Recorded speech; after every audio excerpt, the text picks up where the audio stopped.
So hey homies, welcome back to another video of Z dynasty and I hope कि तुम लोग बहुत ही ज्यादा अच्छे और मजे में होंगे। वीडियो में आगे बढ़ने से पहले कहना चाहूंगी कि अगर इससे पहले का एपिसोड अभी तक चेकआउट नहीं किया है तो पहले जाओ और जाके उसे देख लो, वरना यहाँ तुम्हें कुछ समझ नहीं आने वाला। और अगर तुमने देख लिया है तो बिना किसी देर के आज की इस वीडियो को शुरू करते हैं। सो होमीज, जैसा कि हमने लास्ट एपिसोड में देखा था जहाँ पर ज़ियाओ फैंसी मिस्टीरियस से केव में पहुंच जाता है, जहाँ पर उसका सामना इंसेक्ट के जो लीडर थे उनके स्वॉर्ड इंटेंट से हो जाता है, जहाँ पर हम देखते हैं कि दोनों के बीच ताबड़तोड़ फाइटिंग होती है। लेकिन इसी मौके का फायदा उठाकर ज़ियाओ फैन की बॉडी के अंदर मौजूद वो सोल डिवोरिंग बीड पूरी तरीके से एक्टिवेट होकर उसकी बॉडी पे कब्जा कर लेता है। तभी यहाँ पर हम ज़ेंग यूं के मास्टर यानी कि एल्डर फेंग के सोल को देखते हैं, जो कि यहाँ पर आकर ज़ियाओ फैन की मदद करता है और उसके अंदर जितनी भी इविल एनर्जी थी उसे क्लियर करके ज़ियाओ फैन को प्योर कर देता है। साथ ही यहाँ पर जाते हुए वो अपना स्वॉर्ड इंटेंट ज़ियाओ फैन के अंदर छोड़ देते हैं, जिसे देखकर ज़ियाओ फैन भी हैरान था। जिसके बाद यहाँ पर एल्डर फेंग गायब हो जाते हैं और ज़ियाओ फैन यहाँ पर बहुत ही ज्यादा निराश हो जाता है और कहने लगता है कि आपने मेरी इतनी ज्यादा मदद की, लेकिन जरा देखो मैंने बदले में आपको ही इंजर्ड कर दिया और न जाने मैं आप लोगों के एहसानों को कैसे चुकाऊंगा।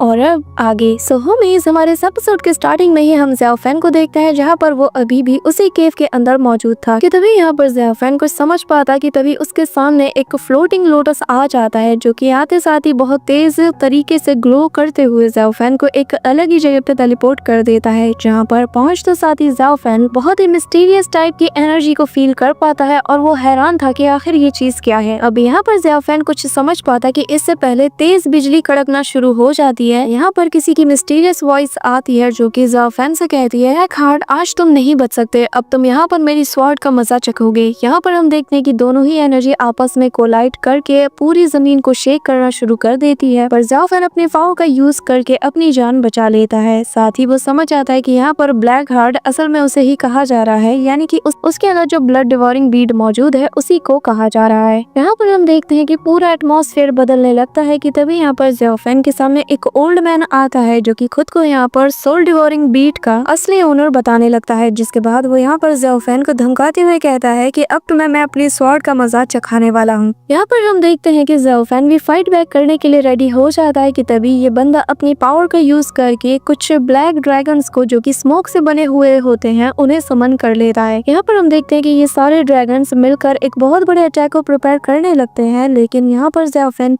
अपनी पावर से एक शील्ड को बनाकर खुद को प्रोटेक्ट कर लेता है। साथ ही वह फैन समझ जाता है कि यहाँ पर ये जो ब्लैक ड्रैगन्स है ये कोई आम ड्रैगन्स नहीं है और इनके अंदर इतनी ताकत है कि ये हेवन को भी शेक कर सकते हैं। यहाँ पर ज़ियाओ फैन ये सब कुछ सोच ही रहा होता है कि तभी अचानक से उसके ऊपर बहुत ही पावरफुल सोल पावर पड़ने लगता है, जिससे उस प्रेशर की वजह से उसका वो शील्ड इमीडिएटली शैटर्ड कर जाता है। अभी यहाँ पे हम देखते हैं कि जैसे ही वो बंदा उस पर अटैक करने वाला होता है कि तभी यहाँ पर राइचेस्ट पाथ को फॉलो करने वाली जो साइड थी, यानी कि वो दाव की एनर्जी, जहाँ पर से वॉइस यहाँ पर ज़ियाओ फैन और उस ओल्ड मैन को सुनाई देती है, जो कि यहाँ पर कहने लगता है कि यकीन नहीं होता कि तुम अभी भी यहाँ पे मौजूद हो, इतने हजारों सालों में भी जरा भी तुम में कोई भी बदलाव नहीं आया। यहाँ पर हम देखते हैं कि राइचेस्ट पैथ को फॉलो करने वाली केव में से एक मिस्टीरियस पर्सन बाहर निकलता है, जो कि और कोई नहीं बल्कि किंगनिंग सेक्ट के पेट्रिया होते हैं, जिसे देखकर ज़ियाओ फैन पूरी तरीके से शॉक्ड हो जाता है। उसे अपनी आंखों पे यकीन ही नहीं होता। यहाँ पर हम देखते हैं कि जो ब्लैक हार्ट था उससे पेट्रिया कहने लगता है कि तुम शायद हमें बहुत ही ज्यादा कमजोर आंक रहे हो, लेकिन मैं तुम्हें बता दूं कि मैं ही हेवन एंड अर्थ हूँ। ताओ कल्टीवेटर्स को तुम कमजोर नहीं आंक सकते, इसलिए तुम ये तो कभी भी मत सोचना कि तुम मुझे इतनी आसानी से हरा सकते हो, और ना ही कभी भी तुम हेवन एंड अर्थ को कंट्रोल कर सकते हो। तुम कभी भी इसके बाउंड्रीज तक को टच नहीं कर पाओगे। यहाँ पर ये सुनते साथ ही हम देखते हैं कि ब्लैक हार्ट कहने लगता है कि लगता है तुमने मुझे अभी तक नहीं समझा। यहाँ पर ऐसी कोई चीज नहीं जिस पर मेरा कंट्रोल नहीं। अगर मेरे एक हाथ में सन एंड मून की पावर है तो मेरे दूसरे हाथ में डिस्ट्रक्शन एंड क्रिएशन की पावर है। रही बात दाव पैथ की, तो मैंने भी तुम्हारी तरह उसे फॉलो किया है, तो मेरी लिमिट्स का तुम अंदाजा भी नहीं लगा सकते। यहाँ पर ये बातें सुनते साथ ही हम देखते हैं कि वो पेट्रिया कहने लगता है कि इस दुनिया में ऐसी कोई भी बीइंग नहीं है जिस पर कि हेवन एंड अर्थ की लॉ लागू नहीं होती, और अगर तुमने इसके खिलाफ जाने की कोशिश की तो बस तुम अपनी तबाही को ही दावत दोगे। यहाँ पर हम देखते हैं कि ये कहते साथ ही वो पेट्रिया उस बंदे पे अटैक कर देता है, लेकिन यहाँ पर हम देखते हैं कि वो जो ब्लैक हार्ट तब वो भी किसी से कम नहीं था, वो भी काउंटर अटैक करता है। लेकिन इसी अटैक के बीच उसकी नजर यहाँ पे ज़ाओ फैन पे जाती है और वो उससे कहने लगता है कि न जाने क्यों मुझे तुम्हारे अंदर से ब्लड डिवोरिंग बीट की पावर महसूस हो रही है। इसी दौरान यहाँ पर उसने पेट्रिया के अटैक को भी ब्लॉक कर लिया था और अब दोनों की नजर यहाँ पे ज़ाओ फैन पे जाती है। जिसके बाद वो पेट्रिया ज़ाओ फैन से कहता है कि बच्चे, मैं जानता हूँ कि तुमने बचपन से बहुत ज्यादा स्ट्रगल किया है, पर अगर तुम उस वक्त राइचेस्ट पैथ को फॉलो करते तो शायद आज तुम्हारा फ्यूचर कुछ और होता। यहाँ पर ये सारी बातें सुनकर ज़ाओ फैन कहने लगता है कि मैं वो इंसान हूँ जिसके जिंदगी में बहुत से स्ट्रगल हुए हैं। ऐसा कोई रात नहीं गया जब मैंने मौत का सामना ना किया हो, लेकिन मुझे कभी कभी ऐसा लगता है कि काश पास्ट में मैंने कोई एक सही फैसला लिया होता तो शायद मुझे इन सबसे गुजरना नहीं पड़ता। यहाँ पर हम देखते हैं कि उसकी ये बात सुनकर पेट्रिया कहने लगता है कि बच्चे, हम जो हैं वो सभी दाव के सामने एक समान है। अगर तुम सच्चाई का रास्ता अपना कर सीधा राइचेस्ट पैथ को फॉलो करोगे तो मुझे यकीन है कि हेवन भी इसमें तुम्हारा साथ जरूर देगी। और सोचो, अगर इस पूरी दुनिया में सभी लोग अपने डिजायर्स को सप्रेस करके राइचेस्ट पैथ को फॉलो करना शुरू कर दे तो ये दुनिया पूरी तरीके से बुराई से हमेशा हमेशा के लिए आजाद हो जाएगी। यहाँ पर ये सारी बातें सुनकर ज़ाओ फैन को अपने बचपन के दिन याद आने शुरू हो जाते हैं, जहाँ पर भले ही उसके पास ब्लड डिवोरिंग बीट की पावर नहीं थी, लेकिन वो फिर भी कड़ी मेहनत किया करता था। और ब्लड डिवोरिंग बीट की पावर मिलने से पहले वो एक एवरेज स्टूडेंट था, लेकिन फिर भी बहुत ही ज्यादा खुश था। साथ ही वो उस पल को भी याद करता है जब उसने पहली बार रोजी से फाइट किया था उस कंपटीशन में। यहाँ पर ज़ाओ फैन अपने मन में सोचने लगता है कि वैसे बचपन से मैंने हमेशा राइचेस्ट पैथ को ही फॉलो करके कड़ी मेहनत की है, और कहीं ना कहीं अगर वो हमेशा इसी पैथ को फॉलो करता रहता तो शायद उसके हाथों से इतने लोगों की जान नहीं जाती। यहाँ पर ज़ाओ फैन थोड़ा पॉजिटिव सोचने लगता है कि तभी यहाँ पर ब्लैक हार्ट की आवाज उसे सुनाई देती है और वो कहने लगता है कि बच्चे, तुम पूरी तरीके से गलत हो। ये सोच रहे हो कि अगर तुम्हारे पास ब्लड डिवोरिंग बीट की पावर नहीं होती तो शायद तुम मारे जाते। हाँ, लेकिन उसका क्या कि अगर तुम्हारे पास ये ब्लड डिवोरिंग बीट की पावर ना होती तो ये लोग खुद तुम्हें अपने हाथों से मार देते। हमारे जो एक्शंस होते हैं वही हमारे वैल्यू को डिसाइड करते हैं। जरा याद करो कि जब तुम्हें ब्लड डिवोरिंग बीट की पावर नहीं मिली थी तो तुम इससे पहले कैसे थे, कितने ज्यादा कमजोर, लाचार और एक ऐसा इंसान जो कि पूरी तरीके से हारा हुआ था। और ये ब्लड डिवोरिंग बीट सही मायने में तुम्हारी कमजोरी नहीं बल्कि ताकत है। इसी के साथ यहाँ पर ज़ाओ फैन को कुछ ऐसे विजन्स आते हैं जहाँ पर वो देखता है कि किंगमिंग सेक्ट में पूरी तरीके से तबाही मच चुकी है, कि तभी वो वॉइस दोबारा से उसे कहती है कि जरा अपने आसपास देखो, अगर तुम्हारे पास ये पावर ना होती तो शायद ये जो नजारा तुम देख रहे हो ये सब कुछ तुम्हारे दोस्तों का फीचर होता। तुम एक होपलेस और पावरलेस बंदे की तरह यहाँ पर बस बेबस और लाचार होकर खड़े रहते। इसी के साथ वो ब्लैक हार्ट आगे कहने लगता है कि इस दुनिया का बस एक ही रूल है कि जो सबसे ज्यादा ताकतवर है वही सरवाइव करेगा। और यहाँ इस दुनिया में बहुत से लोग हैं जो कि अच्छाई और बुराई की बड़ी बड़ी बातें करते हैं, जो कि सिर्फ वो जंजीरें हैं जो कि कमजोरों ने अपने पीछे छोड़ दिया था ताकि वो लोग तुम्हें आगे बढ़ने से रोक सके। यहाँ पर हम देखते हैं कि जो ज़ाओ फैन था वो भी इस बात से एग्री करते हुए कहता है कि हाँ, इस दुनिया में जिनके पास ताकत नहीं वो लोग कुत्ते की मौत मारे जाते हैं, और इससे फर्क नहीं पड़ता कि आपके पास ताकत कौन सी है, बस आपके पास ताकत होना चाहिए। जिसपे वो ब्लैक हार्ट हंसते हुए कहता है कि क्या बात है, तुम बिल्कुल सही रास्ते पे जा रहे हो। अगर तुम्हारे पास सबसे पावरफुल ताकत होगी तो फिर तुम डिसाइड कर सकते हो कि इस दुनिया में कौन जिएगा और कौन मरेगा। अब यहाँ पर हम देखते हैं कि वो दोबारा से एक और विजन यहाँ पे ज़ाओ फैन को दिखाता है, जहाँ पर उसके पास इस बार वो ब्लड डिवोरिंग वेपन मौजूद था। और यहाँ पर हम देखते हैं कि उस वेपन को हाथ में थामे ज़ाओ फैन सोचने लगता है कि अगर मैं इस वेपन की मदद से इस नरसंहार को अगर रोक सकता हूँ तो इससे बेहतरीन और क्या ही होगा। बस इसके लिए मुझे खुद को इस ब्लड डिवोरिंग बीट के हवाले कर देना होगा। यहाँ पर हम देखते हैं कि अचानक से इविल एनर्जी इसके अंदर जाकर उस पर पूरी तरीके से हावी हो जाती है, और वहाँ पर हम देखते हैं कि जितने डिमोनिक बीस्ट थे वो यहाँ पर उनका सफाया करना शुरू कर देता है। कि तभी यहाँ पर वो ब्लड डिवोरिंग बीट के पावर का यूज करते हुए हजारों यहाँ पर बीस्ट को एक सेकंड में ही निपटा देता है। यहाँ पर वो पूरी तरीके से आउट ऑफ कंट्रोल हो जाता है। कि तभी वो नोटिस करता है कि यहाँ पर उसने गलती से रोजी को भी मार दिया, जिस वजह से उसका दिमाग खराब हो जाता है और उसे समझ नहीं आता कि आखिर क्या हुआ। इसी के साथ हम देखते हैं कि उसकी बाहों में ही रोजी दम तोड़ देती है। यहाँ पर ज़ाओ फैन से ये सब कुछ झेला नहीं जाता और यहाँ पर उसे समझ नहीं आता कि आखिर चल क्या रहा है। कि तभी वो यहाँ पर इल्यूजन और रियलिटी में कंफ्यूज होने लगता है। कि तभी इसी दौरान सीन शिफ्ट होता है और हम किंगमिंग सेक्ट का सीन देखते हैं, जहाँ पर हम उसी व्हाइट बोन बीस्ट को देखते हैं, जहाँ पर वो आते साथ ही रोजी पर अटैक करना शुरू कर देता है, पर वो भी बहुत अच्छे से इन अटैक्स को रोक लेती है। लेकिन अगले ही पल वो स्नेक दोबारा से उस पर हमला करता है। इससे पहले कि यहाँ पर रोजी कुछ कर पाती कि तभी एक फॉर्मेशन आकर उसकी जान बचा लेता है, जो कि यहाँ पर उसके मास्टर और उसकी सीनियर सिस्टर ने मिलकर बनाया था। यहाँ पर हम देखते हैं कि उसकी मास्टर बताने लगती है कि ये क्रिएचर बहुत ही ज्यादा खतरनाक है, इसी वजह से हम यहाँ डायरेक्टली तो इसका सामना नहीं कर सकते, इसलिए हमें डिवाइड होकर अटैक करना पड़ेगा। कि तभी हम देखते हैं कि यहाँ पर ये बीस्ट दोबारा से अपने ब्लड लेंसेज से उस पर अटैक कर देता है। और यहाँ पर पर मास्टर शिव बहुत ही कमाल की स्किल्स को दिखाते हुए उन सारे अटैक्स को डिस्ट्रॉय कर देती है और बताती है कि हमें जल्द से जल्द इसके वाइटल ऑर्गन्स पर अटैक करके इसे खत्म करना होगा। जिसके साथ ही वो यहाँ पर एक स्नो फॉर्मेशन को अपने स्वॉर्ड की मदद से एक्टिवेट कर लेती है, जिससे यहाँ पर ये जो स्नेक बोन क्रिएचर था ये पूरी तरीके से फ्रीज हो जाता है और इस मौके का फायदा उठाकर बाकी के दोनों इमीडिएटली उस पर अटैक करने के लिए आगे बढ़ते हैं। जहाँ पर हम देखते हैं कि रोजी अपने मिस्टिक आईज का यूज करते हुए उस स्नेक बोन क्रिएचर पर एक बहुत ही पावरफुल अटैक कर देती है और ये अटैक इतना ज्यादा पावरफुल था कि वो ऑलमोस्ट उस क्रिएचर के हार्ट तक पहुंचने वाली थी। पर तभी ये क्रिएचर अपने हड्डियों को और ज्यादा चौड़ा करते हुए पूरी तरीके से अपने हार्ट को कवर कर लेता है और अगले ही पल यहाँ पर ये क्रिएचर इन दोनों पर एक बहुत ही पावरफुल अटैक कर देता है, जो देखते साथ ही यहाँ पर ये दोनों एक फॉर्मेशन बनाकर खुद को डिफेंस करने लगती है, जिससे यहाँ पर उसका अटैक पूरी तरीके से नाकाम हो जाता है। इसी दौरान हम देखते हैं कि इनकी मास्टर भी इमीडिएटली अपने एक फॉर्मेशन को यहाँ पर फॉर्म करते हुए 10,000 थंडर स्ट्राइक अटैक को क्रिएट करती है। अब यहाँ पर इसका साथ देने के लिए तियानयन टेम्पल और फेंगशियन वैली इन दोनों के जो लॉर्ड थे वो भी इस मैदान में कूद पड़ते हैं। साथ ही हम देखते हैं कि किंग मिंग सेक्ट के लीडर ने यहाँ पर अपने स्वॉर्ड एंड टेंट को भी कंबाइन कर दिया था, जिसके बाद जैसे ये कंबाइन अटैक उस बीस्ट पे लैंड करता है तो हम देखते हैं कि वो बहुत बुरी तरीके से इंजर्ड हो जाता है। लेकिन यहाँ पर अगला ही एक और बहुत ही पावरफुल डिमोनिक क्रिएचर को दिखाया जाता है, जहाँ पर उसने आते साथ ही अपनी पावर की ऑरा को रिलीज करना शुरू कर दिया था। साथ ही यहाँ पर वो बहुत से डिसाइपल्स को जलाकर राख भी करने लगा था। साथ ही यहाँ पर आसपास की चीजें भी डिस्ट्रॉय होने लगती है। अब यहाँ पर हम बीस्ट गॉड को देखते हैं जो कि इस नजारे को देखकर बहुत ही ज्यादा खुश होने लगता है। पर तभी यहाँ पर मास्टर शिव की नजर उसी स्नेक डीमन क्रिएचर पर जाती है, जहाँ पर उसने अपने हार्ट को रिस्टोर कर लिया था, जिससे साबित होता है कि इन सभी के इतने सारे एफर्ट्स जाया हो गए और अब ये डिमोनिक क्रिएचर इन पर अटैक करने के लिए पूरी तरीके से रेडी था। इसी के साथ जैसे ही वो अपनी डिमोनिक ऑरा को रिलीज करता है, जमीन से यहाँ पर बहुत ही बड़े बड़े पावरफुल ब्लड स्ट्रिंग्स बाहर निकलते हैं, जिससे कि इन सभी की दिक्कतें बढ़ जाती है। हम यहाँ पे रोजी को देखते हैं जो कि पूरी तरीके से इसमें ट्रैप हो चुकी थी, पर फिर हम देखते हैं कि वो जैसे तैसे खुद को आजाद कर लेती है। यहाँ पर हम उसकी मास्टर को देखते हैं जो कि उससे कह रही होती है कि चाहे जो हो जाए हम इस पर चाहे जितने अटैक्स कर लें उसका असर नहीं होने वाला, इसी वजह से हमें इसे कम्प्लीटली फ्रीज करके ही इसे मारना होगा। ये कहते साथ ही हम देखते हैं कि वो यहाँ पर अपने एक आइस बर्ड को समन कर लेती है और फिर उसके जरिए से उस पर अटैक करना शुरू कर देती है। लेकिन यहाँ पर ये जो बीस्ट होता है ये भी कम नहीं होता, ये खुद को बहुत इजीली उन अटैक से बचा लेता है। लेकिन दूसरी तरफ हम यहाँ पर शुआन को देखते हैं जो कि दूसरी तरफ से इस बीस्ट पर अटैक करना शुरू कर देती है। साथ ही वो यहाँ पर रोजी को बताती है कि हमें जल्द से जल्द इसके वाइटल ऑर्गन को डिस्ट्रॉय करना होगा वरना बहुत देर हो जाएगी। जिसके बाद ये दोनों बिना रुके बस अटैक करना शुरू कर देते हैं और एक एक करके लगातार उस क्रिएचर को टारगेट कर रहे थे। अब यहाँ पर दोनों के तालमेल वाले अटैक से वो क्रिएचर भी बहुत ही ज्यादा गुस्से में आ जाता है, क्योंकि इस बीस्ट को समझ नहीं आ रहा था कि आखिर मैं खुद को कैसे बचाऊं। पर तभी मास्टर शुयू भी यहाँ पर पहुंच जाती है जो कि उसके दिल को निशाना बनाती है। लेकिन बीस्ट गॉड यहाँ से ये नजारा देख लेता है और इमीडिएटली चुटकी बजाकर उस डिमोनिक बीस्ट की जो ब्लड है उसके अंदर से ब्लड स्ट्रिंग्स को बाहर निकालकर इन सभी पर अटैक करना शुरू कर देता है। यहाँ पर ये ब्लड स्ट्रिंग्स इतने ज्यादा मैसिव होते हैं कि यहाँ पर ये लोग बहुत बुरी तरीके से इंजर्ड हो जाते हैं। इवन कि यहाँ पर ये लुक देखकर ही बता सकते हैं कि कितना खतरनाक अटैक होगा। यहाँ पर हम देखते हैं कि जो शुआन थी वो तो पूरी तरीके से अनकॉन्शियस होने वाली थी कि तभी यहाँ पर वो बीस्ट दोबारा से इन पर अटैक करता है, जो देखकर रोजी जैसे तैसे अपनी सीनियर को लेकर यहाँ से एस्केप करने लगती है। पर तभी यहाँ पर जो शुआन होती है वो अपनी स्वॉर्ड यहाँ पर रोजी को दे देती है और कहने लगती है कि मैं जानती हूँ कि तुम इसकी सही हकदार हो और चाहती हूँ कि इसकी मदद से तुम इस डिमोनिक क्रिएचर को खत्म कर दो। जिसके बाद हम देखते हैं कि रोजी यहाँ पर गुस्से में आ जाती है और इमीडिएटली हेवनली थंडर स्ट्राइक को एक्टिवेट कर लेती है, जिससे हम देखते हैं कि यहाँ पर रोजी की आइस पावर और शुआन की थंडर पावर दोनों आपस में कंबाइन हो जाती है, जिससे उसकी पावर और ज्यादा बढ़ जाती है। वहीं दूसरी तरफ तियानयन टेम्पल का जो लीडर होता है उसने यहाँ पर डीमन सप्रेसिंग गोल्डन बॉडी को भी समन कर लिया था और जहाँ पर हम देखते हैं कि उस फायर वर्ड को सप्रेस करने के लिए यहाँ पर वो उस गोल्डन बॉडी के जाइंट हाथ का यूज करना शुरू कर देता है। लेकिन वो फायर वर्ड भी कम नहीं था और वो खुद को बचाने के चक्कर में यहाँ पर बहुत से स्टोन से अपने आसपास एक शील्ड बना लेता है और जिसे ब्रेक करने की वजह से यहाँ पर हम देखते हैं कि जो तियानमिंग टेम्पल के जो लोग होते हैं वो खुद को इंजर्ड कर लेते हैं, यहाँ तक कि उनका लीडर भी। इसी दौरान हम देखते हैं कि मास्टर शिव को भी उस स्नेक डीमन क्रिएचर ने पूरी तरीके से इंजर्ड कर दिया था, जो देखकर रोजी तेजी से अपने मास्टर को बचाने के लिए उस डिमोनिक क्रिएचर की तरफ बढ़ रही थी, जो देखकर वो डिमोनिक क्रिएचर भी उस पर लगातार अपने मुंह से अटैक कर रहा था, पर वो बिजली की स्पीड से उनसे डॉज करते हुए उसके करीब पहुंच जाती है। फिर अपने आइस एंड थंडर की पावर का यूज करते हुए वो उस पर एक पावरफुल अटैक कर देती है, जिससे वो क्रिएचर बहुत ही ज्यादा वीक हो जाता है। लेकिन वो उसे संभलने का मौका नहीं देती और दोबारा से दूसरा स्ट्राइक करती है और यहाँ पर इस सेकंड स्ट्राइक से उसने उसके वाइटल ऑर्गन को बुरी तरीके से डैमेज कर कर दिया था, जिस वजह से यहाँ पर डीमन किंग अब और ज्यादा कमजोर पड़ने लगता है। इसी दौरान हम रोजी के फेस में एक स्माइल को देखते हैं, क्योंकि अब वो समझ चुकी है कि इस स्ट्राइक से अब इस डीमन किंग को मार पाना और ज्यादा आसान होगा। वहीं दूसरी तरफ हम टियानमिंग टेम्पल के उस लीडर को देखते हैं, जहाँ पर उसकी हालत बहुत ही ज्यादा खराब थी। पर यहाँ पर टेम्पल के जो बाकी के मॉन्क्स थे वो यहाँ पर अपने मास्टर की हेल्प करने के लिए पहुंच जाते हैं। सभी लोग यहाँ पर अपनी पावर को कंबाइन करके अपने मास्टर को सपोर्ट करने की कोशिश करते हैं, और हम देखते हैं कि इन सभी के कंबाइंड पावर को यूज करने की वजह से वो मास्टर अब धीरे धीरे रिकवर होने लगता है, और इनकी हेल्प की मदद से वो उस गोल्डन बॉडी को पहले से ज्यादा कंट्रोल कर पाता है, और यहाँ पर ये जो फायर बर्ड था इसके शील्ड को पूरी तरीके से ब्रेक कर देता है। इसी दौरान हम एक दूसरे मास्टर को देखते हैं, जहाँ पर वो भी अपनी पावर का यूज करके इस फायर बर्ड को पूरी तरीके से सील करने की कोशिश करता है। यहाँ पर हम देखते हैं कि इन सभी की मेहनत रंग लाती है, और यहाँ पर इस बर्ड को पूरी तरीके से यहाँ पर ट्रैप कर लिया जाता है, जिसके बाद हम यहाँ पर एक जोरदार एक्सप्लोजन देखते हैं, जिस वजह से हम देखते हैं कि वो डीमन किंग यहाँ पे मारा जाता है, जो देखकर जो बीस्ट गॉड होता है वो भी पैनिक कर जाता है और वो आसपास देखने लगता है। वहीं दूसरी तरफ हम रोजी को देखते हैं, जहाँ पर वो अभी भी उस दूसरे स्नेक बोन वाले डीमन किंग से फाइट कर रही थी, और यहाँ पर लगातार वो उसे मारने में लगी हुई थी, और जहाँ पर वो अपने मल्टीपल स्वॉर्ड का अटैक करके सीधा उस डीमन किंग को मारने में लग जाती है, जो देखकर वो डीमन किंग भी यहाँ से भागना शुरू कर देता है। लेकिन यहाँ पर हम देखते हैं कि इसी मास्टर शिव भी अपने फाइनल ब्लो के लिए इसके सामने खड़ी थी। इसी के साथ हम देखते हैं कि बाकी के लीडर्स भी अपनी पावर का यूज करते हैं, और फिर इन चारों की ताकत से वो लोग फाइनली इस डीमन किंग को यहाँ पर फ्रीज कर देते हैं, और जिस वजह से ये जो स्नेक बोन क्रिएचर था ये बिल्कुल भी यहाँ से हिल नहीं पाता, और यहाँ पर रोजी को मौका मिल जाता है, जिसके बाद वो यहाँ पर इस पर अटैक करते हुए कहती है कि अब तुम नहीं बचने वाले। इसी के साथ यहाँ पर बहुत बड़ा एक्सप्लोजन भी देखने को मिलता है, जिससे हम देखते हैं कि यहाँ पर ये जो स्नेक बोन क्रिएचर था इसकी हड्डियां भी पूरी तरीके से अलग होने लगती है, जिससे पता चलता है कि यहाँ पर रोजी ने एक और डीमन का काम तमाम कर दिया। इसी दौरान सीन शिफ्ट होता है और हम ज़ाओ फैन को देखते हैं, जहाँ पर वो अभी भी उसी भूल भुलैया में फंसा था, जहाँ पर दोनों मास्टर उसे लगातार अपनी अपनी बातों से खुद की तरफ रिझाना शुरू कर देते हैं। जहाँ पर हम देखते हैं कि जो राइचियस्ट पैथ का पैट्रिया था वो चाहता था कि यहाँ पर ज़ाओ फैन उसकी बात मान ले, इसीलिए वो बार बार उससे कहता है कि तुम्हारे पास अभी भी वक्त है, तुम चाहो तो सही के रास्ते पर लौट सकते हो, और अगर अभी तुम बुराई के रास्ते को अपनाते हो तो मैं बता दूं कि आगे चलकर तुम्हारे लिए वापसी का रास्ता और ज्यादा मुश्किल हो जाएगा। एक बार तुमने बुराई के रास्ते का थाम लिया तो मैं बता रहा हूँ कि तुम बहुत ज्यादा रिग्रेट करोगे। यहाँ पर हम देखते हैं कि जो ब्लैक हार्ट होता है वो कहने लगता है कि तुम्हें कभी भी पछतावा नहीं होगा, तुम्हें इतनी अजीम ताकत मिलेगी कि अगर हेवन तुम्हारा रास्ता रोकने की कोशिश करे तो तुम अपने पावर से हेवंस के रूल्स को भी तोड़ सकते हो, तो कि तुम नेदर वर्ल्ड के बॉन्ड्स को भी अपने पावर से तोड़ सकते हो। यहाँ पे हम ज़ाओ फैन को देखते हैं जो कि कंफ्यूज था कि आखिर उसे किसकी बात सुननी चाहिए थी। यहाँ पर हम देखते हैं कि तभी उसके आसपास सब ब्लैक एंड व्हाइट पीसेस गिर रहे होते हैं और ज़ाओ फैन को समझ नहीं आता कि आखिर वो करे तो करे क्या। यहाँ पर हम देखते हैं कि जो व्हाइट कलर के चेस पीसेस थे वो यहाँ पर असल में उस पैट्रिया के थे, जो कि यहाँ पर ज़ाओ फैन से कहता है कि हेवन का रास्ता बहुत ही ज्यादा आसान है, लेकिन तुम्हें इसके लिए सबसे पहले अपने मन को शांत करना होगा, इविल एनर्जी को इग्नोर करके सिर्फ सच्चाई के रास्ते पर चलना होगा। यहाँ पर हम देखते हैं कि इसी दौरान बहुत से व्हाइट कलर के चेस पीसेस सीधा उसकी तरफ तेजी से बढ़ने लगते हैं। वहीं दूसरी तरफ हम ब्लैक हार्ट को देखते हैं जो कि यहाँ पर ज़ाओ फैन से कहने लगता है कि ग्रेट दाओ जैसी कोई भी चीज नहीं होती, सही मायने में इस दुनिया में सिर्फ हार और जीत मायने रखती है और तुम्हें उसी पर फोकस करना चाहिए। इस दुनिया में अच्छाई और बुराई जैसी कोई चीज नहीं होती, तुम्हें बस अपनी दुश्मनी पे फोकस करना चाहिए। यहाँ पर हम देखते हैं कि पैट्रिया इमीडिएटली उससे कहता है कि तुम इसकी बातों पर ध्यान मत दो, क्योंकि अच्छाई और बुराई हमारे बस एक ही थॉट पर डिपेंड करता है, तो तुम्हें अच्छे से सोचना चाहिए कि तुम्हें किसका साथ देना है। यहाँ पर हम देखते हैं कि ब्लैक हार्ट उससे कहने लगता है कि तुम मेरी बात पर फोकस करो, तुम खुद बताओ अगर तुमने राइटेस्ट पैथ को फॉलो किया तो भला इससे तुम्हें क्या मिलेगा। ये रास्ता न सिर्फ लंबा है बल्कि मुश्किलों से भरा हुआ है, तो अगर तुम्हें कोई शॉर्टकट मिल रहा है तो भला तुम उसे क्यों नहीं चुनना चाहोगी। यहाँ पर ज़ाओ फैन इनकी बातें सुनकर कंफ्यूज होने लगता है और उसे समझ नहीं आता कि आखिर कौन सही है और कौन गलत है। यहाँ पर उसका सिर घूमना शुरू कर देता है और वो बस हैरानी के साथ इनकी तरफ ही देखे जा रहा था। तभी यहाँ पर इनकी बातों से इसका दिमाग घूमता है, जिस वजह से उसकी इविल एनर्जी ट्रिगर हो जाती है। अभी यहाँ पर हम देखते हैं कि ज़ाओ फैन एक और इल्यूजनरी वर्ल्ड में पहुंच जाता है, जहाँ पर इस बार उसके हाथ में उसका वो वेपन भी था, साथ ही वो यहाँ पर उसकी मदद से कुछ पेड़ों को काट रहा था। हम बैम्बू पीक के लीडर को देखते हैं, जहाँ पर मास्टर तियान को देखते साथ ही वो अपने वेपन को छुपा लेता है, पर हम देखते हैं कि बैम्बू पीक के लीडर ने उस वेपन को देख लिया था, लेकिन वो ज़ाओ फैन से कहते हैं कि अगर तुम्हारे पास कुछ ऐसा है जो कि तुम मुझे बताना चाहते हो तो तुम बता सकते हो। जिस पर हम देखते हैं कि ज़ाओ फैन थोड़ा हिचकिचाने लगता है और वो यहाँ पर हिचकिचाहट की वजह से कुछ भी नहीं कहता। तभी पीक लीडर उससे कहने लगते हैं कि हमारे जो सेक्ट लीडर है दाउजान, उसके आगे कल तुम्हें पेश किया जाएगा और तुम्हें कल रेडी रहना है। यहाँ पर ये सुनते साथ ही ज़ाओ फैन समझ जाता है कि ये सब कुछ उसके वेपन की वजह से हो रहा है, इसी वजह से वो यहाँ पर पीक पीक लीडर से कहता है कि मास्टर मुझे एक बात बताइए, क्या कोई वेपन कभी भी इविल हो सकता है? यहाँ पर बैम्बू पीक लीडर उसकी बात का जवाब देने से पहले उससे सवाल करते हैं कि पहले तुम मेरे सवाल का जवाब दो। तुमने तो देखा ही होगा कि मेरी वाइफ के पास एक स्वॉर्ड है, वो कैसी होगी? क्या वो इविल होगी या फिर राइचियस? जिस पर हम देखते हैं कि ज़ेफन थोड़ा सोचता है और कहने लगता है कि आपने स्वॉर्ड की मदद से बहुत से दुश्मनों का खात्मा किया है और वो सारे लोग इविल थे, तो जाहिर है कि आपकी जो वो स्वॉर्ड है वो जरूर से राइचियस होगी। इस पर बैम्बू पीक लीडर कहने लगता है कि तुम्हारी जानकारी के लिए बता दूं, वो जो स्वॉर्ड जिससे मैंने बहुत से डीमंस का खात्मा किया है वो असल में डेमोनिक सेक्ट से बिलोंग करता है। जो सुनकर ज़ेफन तो पूरी तरीके से शॉक्ड हो जाता है और फिर यहाँ पर वो समझ जाता है कि इसका मास्टर क्या कहना चाहता है। जिसके बाद वो कहने लगता है कि मास्टर आप ये कहना चाहते हो कि वेपन इविल हो या राइचियस इससे फर्क नहीं पड़ता, पर अगर हम उसे किस चीज के लिए यूज करते हैं वो ज्यादा मैटर करता है। जिसमें इसका मास्टर कहता है कि हाँ अब तो मेरी बात समझ गए हो, और बिल्कुल ऐसे ही कि जैसे वेपन अच्छे हो या बुरे इससे फर्क नहीं पड़ता, सेम वैसे ही कल्टीवेशन राइचियस हो या फिर डेमोनिक इससे भी फर्क नहीं पड़ता, बल्कि तुम अपनी कल्टीवेशन को किस चीज के लिए यूज करते हो और किस रास्ते के लिए ये डिपेंड करता है। इस दुनिया की हर एक चीज प्रकृति से जुड़ी हुई है, तो वो अच्छी या बुरी नहीं हो सकती। ये तुम पर डिपेंड करता है कि आखिर तुम उस चीज का कैसे इस्तेमाल करते हो। इसी के साथ हम देखते हैं कि ज़ेफन को अब सारी बात समझ में आ चुकी थी और ये भी कि अब आगे उसे क्या करना है। इसी के साथ हम देखते हैं कि वो राइचियस पैथ की जो डिवाइन एनर्जी है वो अपने उस ब्लड डिवोरिंग बीट के अंदर डालना शुरू कर देता है और फिर अपने उसी स्टिक से कहने लगता है कि तुम्हें हर हाल में मेरी बात माननी होगी, फिर चाहे मैं सही का रास्ता अपनाऊं या फिर गलत का, लेकिन तुम्हें मुझे फॉलो करते रहना है। और इस रास्ते में मेरे साथ बहुत से दुश्मन मुझसे जुड़ेंगे, साथ ही मेरे अपने भी शायद मुझसे दूर हो जाए, और जो कि मेरी जर्नी का ही एक हिस्सा है। इसी के साथ हम देखते हैं कि ज़ेफन वापस से नॉर्मल हो जाता है। यहाँ पर वो उन दोनों एल्डर से कहने लगता है कि तुम दोनों अब चुप हो जाओ, मुझे पता है कि मुझे क्या करना है और कोई भी मुझे किसी भी चीज के लिए फोर्स नहीं कर सकता। इसी के साथ वो ब्लैक हार्ट से कहता है कि खबरदार, जो आइंदा तुमने मुझ पर कंट्रोल हासिल करने की कोशिश की, मैं सिर्फ उसी रास्ते पर चलूंगा जो मेरे दिल से निकलेगा, और मैं तुम दोनों में से बताए गए किसी के भी रास्ते को फॉलो नहीं करूंगा। ये कहते साथ ही एक जोरदार किक से ज़ेफन उस पूरे इल्यूजन वर्ल्ड को तोड़ देता है और फिर वापस से रियलिटी में आ जाता है। जो देखकर यहाँ पर वो दोनों एल्डर जोर जोर से हंसते हुए कहने लगते हैं कि सच में ये लड़का तो बहुत ही ज्यादा कमाल का है, इसने अपना खुद का रास्ता बना लिया। जिसके बाद हम ज़ेफन की बॉडी के अंदर राइचियस पैथ की एनर्जी और डिमोनिक एनर्जी दोनों ही तेजी से उसकी बॉडी में फ्यूज हो रही थी, और अब ज़ेफन ने खुद का अपना अलग एक पैथ बना लिया था। सो